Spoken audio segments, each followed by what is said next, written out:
What up, YouTube? I'm doing a review and just giving some tips on how to pass your National Academy of Sports Medicine Certified Personal Training test.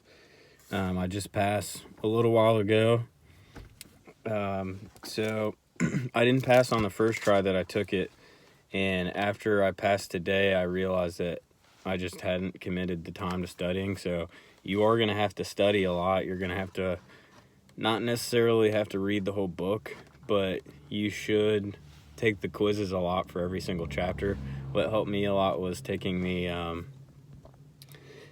practice exams a lot. I took that probably like 30 times, but some of the information that shows up a lot on the test is subjective and objective questions. There's a lot of those, and that can be kind of confusing. So there are a lot of questions on that.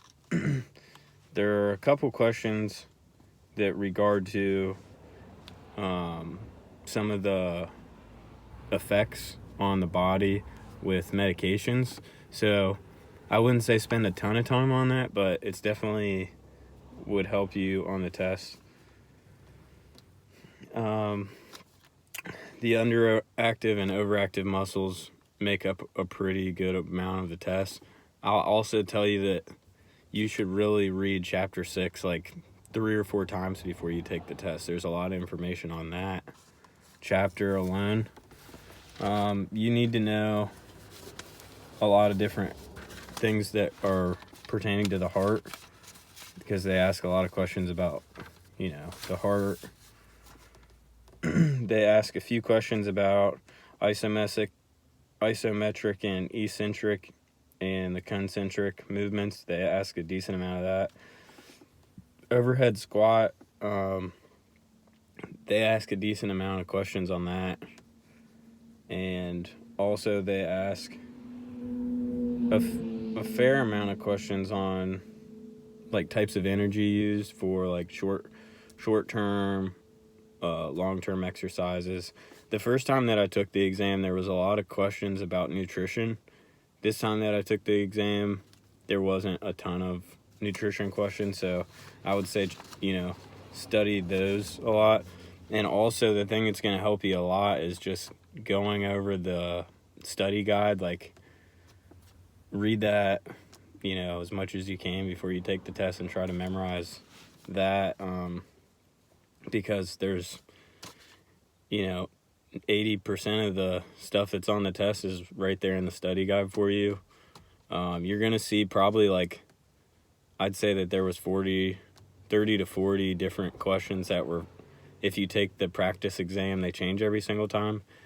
And if you take that one enough, you're going to see 30 or 40 questions from the practice exam. So that should help you while you're taking the exam.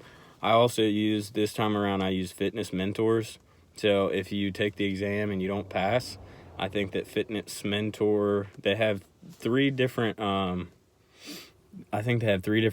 I chose the one that was $99, and I'll put a link in the description. But the Fitness Mentor one, it has more extensive questions on each chapter, so that way you can kind of learn a little bit better. I learned from taking exams and stuff. Flashcards don't really work that good for me, so I do practice tests a lot, and that helps me learn, just kind of recognizing the question. So they have 3 different kinds of exams as well, like study exams, and they say that if you can average a 90% on all 3 exams, that they have a 99% pass rate. And I will say that there were a lot more questions I was familiar with after doing all those practice exams. But yeah, that's it. I think that the NASM CPT is a really good certification, very highly recommended.